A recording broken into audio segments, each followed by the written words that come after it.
Okay, so we were asked, how can we be aggressive without always pressing forward and always pressing buttons?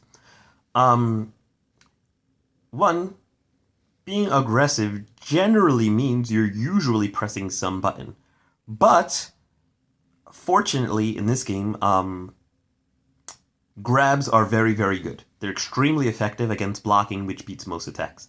So the first thing you need to do is you need to understand how to have a healthy balance between outright attacking your opponent with a move and beating their blocking with a grab. And this enables you to be aggressive. Most characters um, are fast enough to either grab or hit their opponent. The second thing is understanding that part of being aggressive means manipulating your opponent into trying to defend against the attacks that you're not using so that you can hit them with the attacks that you are using. So, you want to make sure that you're not being too predictable in your aggression. So if you short hop at your opponent, this can bait them into thinking that you are going to use an aerial attack.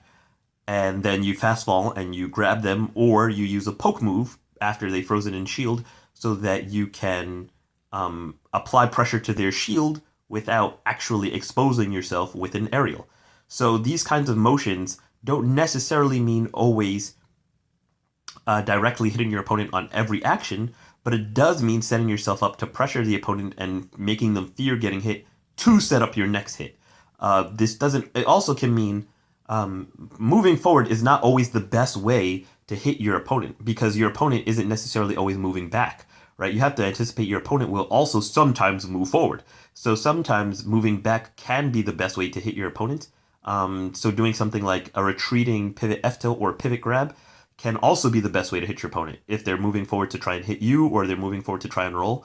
Also, sometimes going for a hard read like a priority attack if your character is that kind of character.